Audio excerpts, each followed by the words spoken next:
হরে কৃষ্ণ। প্রিয় কৃষ্ণ ভক্তবৃন্দ, আশা করি ঈশ্বরের কৃপায় আপনারা সকলেই ভালো আছেন।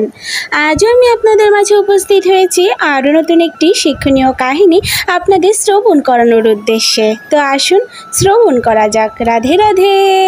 আজকে আপনাদের শ্রবণ করাবো পুরী মন্দিরের সিংহদ্বার নিয়ে একটি কাহিনী। পুরীতে একজন দাসিয়া বাস করত। দাসিয়া তার গৃহে পৌঁছালে পত্নী তাকে মধ্যাভোজন করতে ডাকলো। সেদিন পাতে ছিল অনু ও পালং শাক। গোলাকার মৃৎপাত্রে অন্যের ওপর পালং শাক দেখে জগন্নাথের নয়নের স্মৃতি মনে পড়ল দাসিয়ার। সে বলল, ওহো, এটি তো আমার প্রভুর পদ্ম নয়নের মতো। কেমন করে আমি এটি ভোজন করব?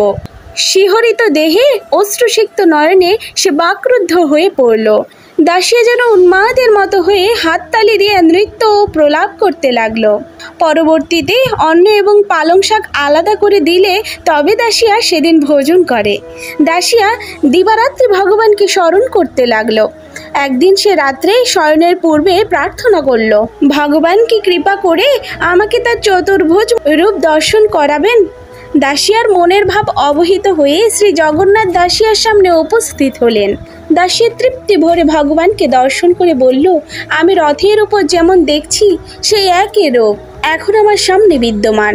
আমি সরাসরি স্বচক্ষে ভগবানের প্রত্যক্ষ করছি। ব্রহ্মা সহ দেবগণ, যক্ষ, গন্ধর্ব, কিন্নর, সিদ্ধ, যোগী ও মুনিগণ ভগবান শ্রীহরির পদকমল যুগল নিরন্তর ধ্যান করেও যার দর্শন দুর্লভ। আমি অজ্ঞ নীচ জাতি, আমি কোনো ভক্তিমূলক সেবাও করিনি। হে জগতের নাথ, আজ তুমি আমার জীর্ণ কুটিরে এসেছ। পীত বসন পরিহিত ভগবান বললেন, দাসিয়া শোনো, আমার হৃদয় স্বর্গ বা মোক্ষ আকৃষ্ট নয়।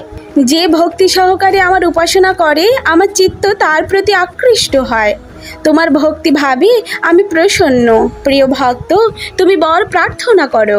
দাসিয়া বলল, হে প্রভু, আমি যেন নিরন্তর আপনার পাদপদ্ম স্মরণ করতে পারি। আমাকে এই কৃপাশীষ দিন, যাতে যখনই আপনার ধ্যান করব তখনই যেন আপনার দর্শন পেতে পারি। ভগবান বলল, তথাস্তু। এরপর তিনি অন্তর্ধান হয়ে গেলেন। একদিন দাসী এক ব্রাহ্মণের গৃহে কিছু বস্ত্র বিক্রি করার জন্য গেলে গৃহস্থের গাছে একটি বড় নারকেল দেখলো। সে ব্রাহ্মণকে জিজ্ঞাসা করলো, আপনি কি আমাকে এই নারকেলটা দিবেন? আমি এটি প্রভু জগন্নাথকে নিবেদন করতে চাই। এর মূল্য বস্ত্রের মূল্য থেকে বাদ দিয়ে দিবেন। লোভী ব্রাহ্মণ বললেন, আমি পুরো বস্ত্রের বিনিময়ে তোমাকে নারকেলটি দিতে পারি। বলা বাহুল্য, জীবিকা নির্বাহের জন্য ওই বস্ত্রটি দাসিয়ার একমাত্র থাকলেও সে চিন্তিত হলো না। বস্ত্রের বিনিময়ে নারকেল নিয়ে গ্রামে ফিরে এলো। সেদিনই এক ব্রাহ্মণ বিভিন্ন ফল ও দুধ নিয়ে পুরী যাচ্ছিলেন শ্রী জগন্নাথকে নিবেদন করার জন্য। এই সুযোগে দাসী ওই ব্রাহ্মণকে নারকেলটি দিয়ে জগন্নাথকে ভোগ দেওয়ার জন্য অনুরোধ জানিয়ে বলল, হে ব্রাহ্মণ, গরুর স্তম্ভের পেছনে দাঁড়িয়ে শ্রী জগন্নাথকে বিনীতভাবে বলবেন, বালিগ্রামের দাসিয়া এই নারকেলটি আপনার জন্য পাঠিয়েছেন, দয়া করে এটি গ্রহণ করুন। ভগবান যদি তার শ্রীহস্ত বাড়িয়ে এটি গ্রহণ করেন তবেই এটি দেবেন, নতুবা নারকেলটি ফিরিয়ে নিয়ে আসবেন।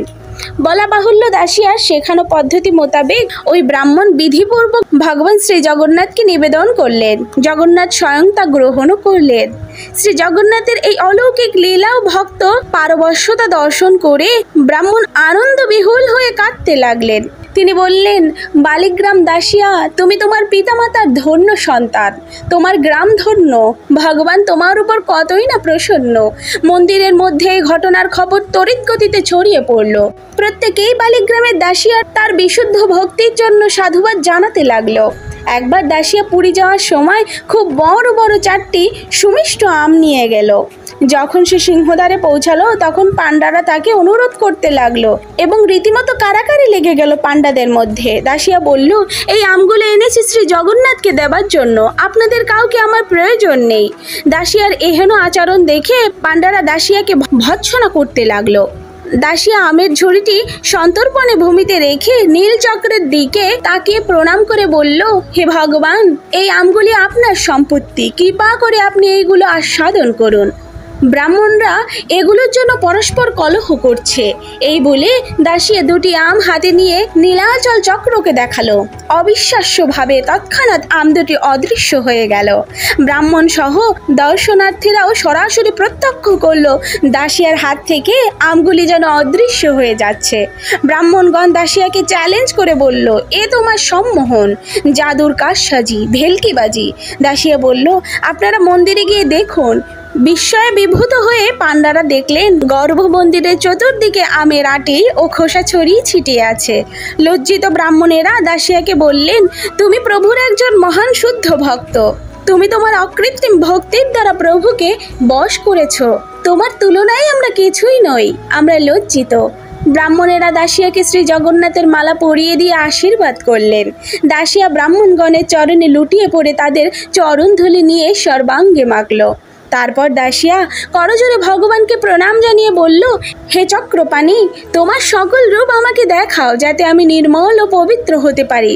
শ্রী জগন্নাথ মন্দির শীর্ষে নীল চক্রের ওপর আবির্ভূত হয়ে একের পর এক কুর্ম অবতার থেকে কল্কি অবতার পর্যন্ত সকল রূপ প্রদর্শন করলেন। তো এই কাহিনীটির শিক্ষণীয় বিষয় এটাই যে ভক্ত হলে এমনই হওয়া উচিত, নির্মল ও শুদ্ধ। তাই সবাই আমার সাথে একবার বলুন, জয় জগন্নাথ, রাধে রাধে। গোপলীলা কাহিনী এই চ্যানেলটির উদ্দেশ্য হলো আপনাদের হৃদয়ে কৃষ্ণ প্রেম ও ভক্তি জাগ্রত করা। আমাদের যে কোনো রকম ভুল ত্রুটি ক্ষমা সুন্দর দৃষ্টিতে দেখবেন এবং এরকম আরও নিত্য নতুন কাহিনী শ্রবণ করার উদ্দেশ্যে আমাদের চ্যানেলটিকে সাবস্ক্রাইব করে আমাদের পাশে থাকবেন। রাধে রাধে।